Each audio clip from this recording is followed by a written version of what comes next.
Bonjour à tous et à toutes, je m'appelle José María Arbilia, je suis l'ambassadeur de la République argentine en Tunisie.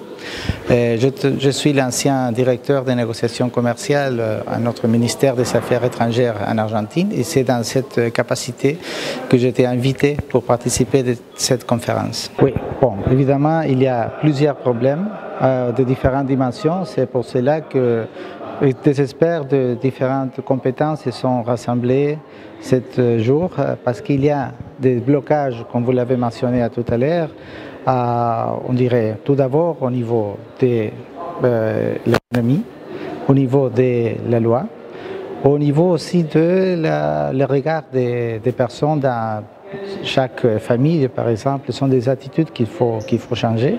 Dans mon cas, je me suis concentré sur les règles qui gouvernent le commerce international, comment on peut améliorer la façon dont nous négocions les accords commerciaux pour nous assurer que les femmes pourront profiter des avantages qui seront accordés entre les pays à partir de cet accord commercial. Il y a plusieurs, bien sûr, des idées qu'on peut inclure, par exemple, comme le fonctionnement des marchés publics, pour nous assurer que les femmes qui sont propriétés, les entreprises, pardon, qui sont propriétés des femmes, puissent participer dans les appels d'offres organisés par les États sous le cadre de cet accord commercial. Oui, en fait, c'est quelque chose que nous avons fait en Amérique latine, entre l'Argentine et le Chili, par exemple, il y a un accord commercial qui a aussi un chapitre entièrement dédié à la participation de la femme dans le commerce international. Donc il y a plusieurs exemples.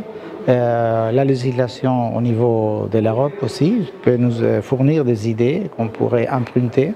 Il y a pas mal de volets qu'on peut, par exemple, l'élimination des tarifs de douane qui pénalisent particulièrement les produits qui sont consommés ou fabriqués par les femmes. Bon, il y a plusieurs niveaux. Au niveau multilatéral, il faut pousser l'agenda du commerce et des femmes et la participation des femmes au niveau de l'Organisation mondiale du commerce.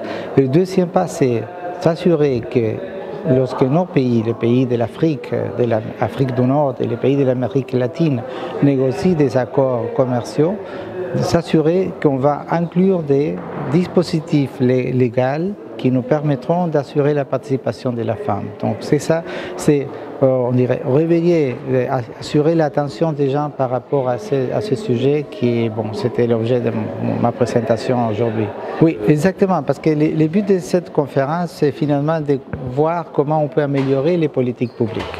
Et les négociations que les diplomates entament entre les pays sont une sorte de politique publique. Donc incorporer la dimension de la participation de la femme dans l'économie, c'est quelque chose qu'il faut vraiment mettre en évidence et c'est acquérir la conscience sur l'importance de ce sujet. Mais pas seulement ça, il faut aussi commencer à réfléchir sur les mesures concrètes pour achever cet objectif. Bon, évidemment, il y a des secteurs de l'économie où les femmes sont plus importantes, ils participent plus, comme les services médicaux par exemple. Donc il faut faire tout pour faciliter le fonctionnement des services médicaux. Il y a encore, par exemple, le secteur de l'agriculture, où il y a une grande participation de la femme ici en Afrique, mais surtout dans le secteur informel de l'économie. Donc il faut mettre en place des mesures pour formaliser le travail de l'agriculture de subsistance. Il faut encore, par exemple, comme je l'ai mentionné tout à l'heure, éliminer les tarifs de douane pour les produits qui sont majoritairement produits par des sociétés qui sont propriétés des femmes. Donc il y a plusieurs des mesures, des initiatives qu'on peut être identifiées et nous sommes spécifiquement maintenant en train de les faire.